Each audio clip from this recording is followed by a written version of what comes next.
everyone, welcome to AFCON Daily on United and Everything Football. All too soon, the group stages of the competition has come to an end, and we've seen some very, very interesting games.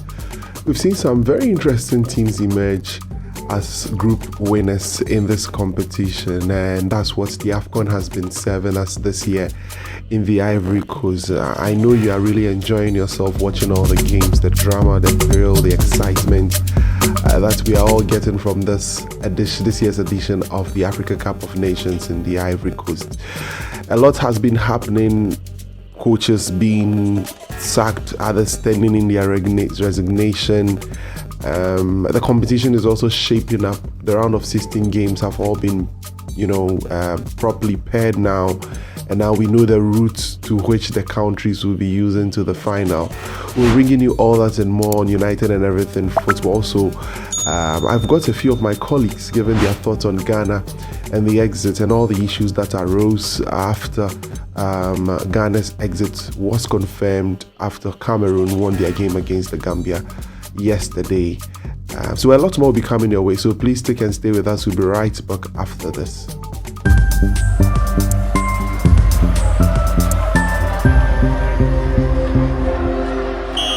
All right, thank you so much. You are welcome back to United and Everything Football AFCON Daily here. So a lot has been happening in the Africa Cup of Nations.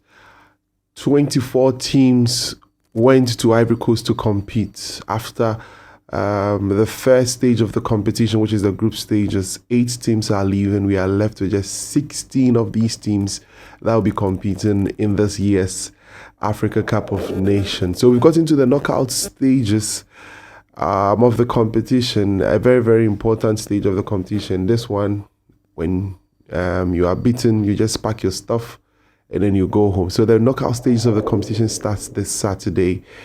A lot of very interesting pairings have happened. But first, we'll look at how the groups emerged, or how teams emerged from their groups. A very surprising one has to be Group A, and not many people expected Equatorial Guinea to top a group where the host nation themselves were in there. Nigeria was also in there, and Guinea-Bissau. But interestingly, we had Equatorial Guinea topping the group with 7 points, with Nigeria coming next with 7 points. The host nation got a huge favor from Morocco today after they beat Zambia by a 1-0, meaning it gives them an opportunity to qualify as part of the 4 teams that placed third but had very good points to add up to the 16 teams that will be competing for at the round of 16. So that's how the first group, which is Group A, ended. Now Group B also, we saw 7-time champions Egypt, 4-time champions Ghana, Cape Verde, and Mozambique also square up in that group. And interestingly, Cape Verde went unbeaten, beats Ghana, beat Mozambique, and drew 2-2 with the Egyptians in their final group game, seeing them amass 7 points. Egypt drew all 3 games, meaning they had 3 points, and Ghana, 4-time champions, interestingly crashing out for the second time, or for the second consecutive time in the competition. A situation that has caused a lot of talking points, a lot of issues here in the country, of which we'll be bringing you a lot more on this very, very show. Also, in Group C, we had Senegal, Cameroon, and Guinea. And the defending champions won all their group games, giving them 9 points. Cameroon had to, keep it at the last minute, in the 91st minute, in a game against Gambia, to emerge victorious, to put them on 4 points, placing them on second in the Group C chart, with Guinea also coming third. In Group D also, we had Angola, Burkina Faso, and Mauritania, and Algeria, who won the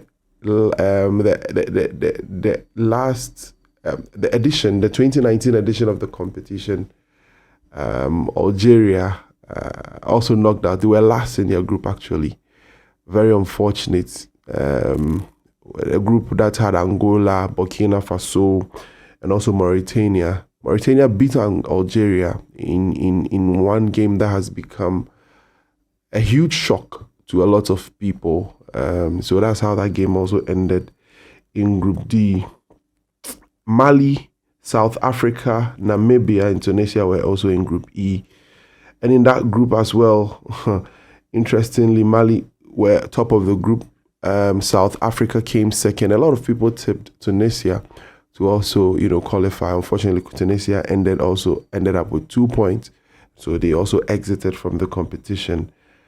Namibia qualified with 4 points as part of the third best countries also qualifying to the next round of the competition. Morocco topped their group as expected. DR Congo also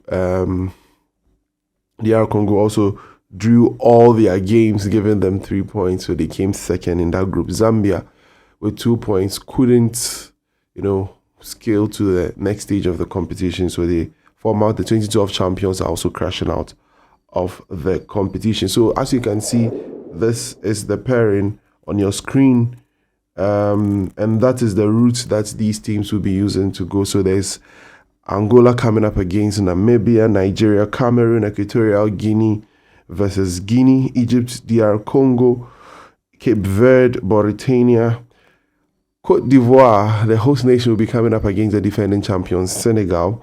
Mali will be coming up against Burkina Faso, and then Morocco will also be coming up against South Africa. So you can see from the chart there how the route will be for these teams. It's very clear to them now, and you know what to do to get to the final. So we'll be seeing how this shape up in this competition. Interestingly, with typical of these competitions, some coaches have suffered what I call the sack. Some have tendered in their resignation, and all of these things have happened. Let's see. So the coach of Ghana, Chris Houghton, at 11:30 p.m. After Ghana's exit was confirmed, the executive committee, sacked the coach of the Black Stars. Decided that they are parting ways with the coach, and that was how it ended with Ghana. Tunisia's coach, Jalil Kadri, also in a press conference after the game, stated that it is over with him with the Tunisian national team. So he also resigned. Algeria's coach, Jamel Balmadi, he won the championship with the team in 2019, also tendered in his resignation right after Algeria were kicked out. So that's a consecutive crashing out for Algeria. I'm not sure many people in the country will be happy. Saw scenes of what happened in that competition as well. And then the Gambia's Thomas Seifert, after 5 years, decided to also resign from his position. Then the interesting one is the coach of the Ivory Coast, who also decided to, lay down his tools right after after the group games. They've qualified, but I don't know. Maybe we may have to find out when a coach decides to resign in the process of the tournament with his backroom staff. So Jean-Louis Gasset has decided to end it all with the Ivory Coast. So the Ivory Coast have an interim coach now taking care of them in the rest or in the subsequent games in the competition. So the game against Senegal, they have a different coach that will be coming up in that. So in respect to Ghana, we caught up with a few of our friends, Benjamin Yamwa and Yao Fosolabi, to share their thoughts on the issues that happened after the AFCON and what their general impressions are on the tournament we played, the coach, and what's the way forward of that. So let's take a listen, and we'll be right back. It's unfortunate that our Black Stars had to exit the Nations Cup the way they did. Very, very, very sad that a team with this quality could be this poor at the Nations Cup. And for me, it came down to management. When I say management, the coaching for me was the biggest problem in the Black Stars team. We have other issues, I'm sure, with our football that we can talk about and deal with. But for this particular AFCON fiasco, I think clearly the coaching didn't really go well for the Black Stars team. It was evident from the very first game against Cape Verde, the game against Egypt, and then also the game against Mozambique. It was evidently clear that in-game management, the coaching, big substitutions that were done by the coach, everything around the team that was handled by the backroom staff, clearly they didn't work right for the Black Stars. Goalkeeping issues, came up massively, and Richard Ofori let the Black Stars team down painfully. So I think that the exit, painful, but it reflects a key reflection of how our football really is in Ghana.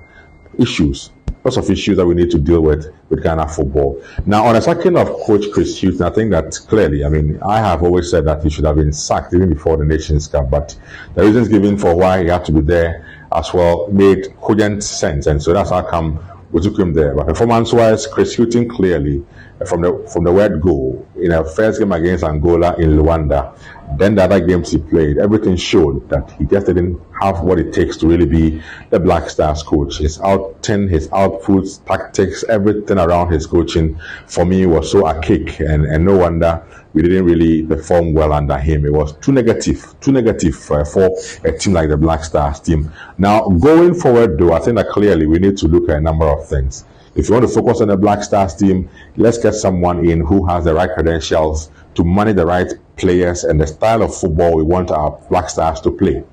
It must determine the coach you are going in for. You don't go for any coach at all just because he's available.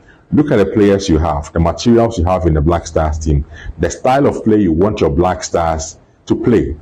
And then based on that, you can go in for a coach you feel can come in and get things right for Ghana. As to whether it should be a Ghanaian coach, one of our ex-footballers, or an expatriate, whatever one it is, I don't have an issue with any of that. It must just be someone who has what it takes really, and not a try and error. That's in the Matramakpe situation that we've had to do in the recent past. That's really my thinking with the Black Stars, because it's been disappointing to say the least, with how our Black Stars has fared at the last 3 AFCONs. It must get better. It can only get better. And I think that coaching is key. Our football issues, there are a lot of them we have to deal with. But I think that for this particular fiasco, if you can deal with the Black Stars coaching issues very, very well, and get someone who will be, of course, of his own and be able to call the shots, then we can take a good look at going forward and how to get our Black Stars back on track. Well, I must say I'm not particularly shocked about the Black Stars exit from the African Cup of Nations. As the old adage goes, as you lay your bed, so much you lie. Also, you reap what you sow. I don't think the Black Stars gave enough to stay in the competition. There were too many defensive errors. There wasn't enough bites in attack, and a number of things just went wrong. After the second game against Egypt, we heard about how some fans or internal people at the Black Stars Hotel tried to attack, refuting, and all of that. All of those culminated to what happened to us in Ivory Coast, and hopefully these things do not occur any longer. Now, Chris Houghton has been sacked, and many people are asking what could potentially be the outcome of the sacking. I think that for someone like Chris Houghton, he had it coming, because you can't make certain mistakes like that in a major competition and expect to stay on your position as the Black Stars coach. A lot of things went wrong. There were so many times that the substitutions did not go well. In second half of games where the Black Stars were expected to add a bit more urgency, nothing worked for them. And so many of those things came into play, and it was the reason why the FA said they can't work with him again. The Football Association have also dissolved the technical team, which is also one of the major things that, or the major phases that Black Stars have to go through at this point, just after a major tournament and some sort of a debacle in that sense. And so a lot of things are happening at the moment. But if you ask me, the aftermath of Chris Houghton's sacking should be that a lot of things need to change around the Black Stars. The general culture of the Black Stars should change. The attitude of players, the general attitude of how we kind of have players in a unit where we overprotect them, over pamper them, make sure that they have no relationship with the fan. is not the way to go when you're running a national team, and the whole culture of the national team to change. So hopefully they do that, but a lot of that will also rely on who they choose as the next manager or the next coach of the Black Stars. All right, so those are the thoughts of my friends and my colleagues. Very interesting thoughts there. We hope you've enjoyed this edition of AFCON Daily. Thank you so much for being with us. We appreciate your time. We appreciate your subscription. We appreciate you hitting the notification bell. Please like, share, and also remember to leave a comment in the comment section. We are grateful for your time. Thank you for always being with us. We'll be back tomorrow with another edition. I'll be having a special guest to analyze all the group games and look at the games that will be coming up in the next stage of the competition. We are grateful for your time. Thank you. And always remember, this is AFCON Daily on United and Everything.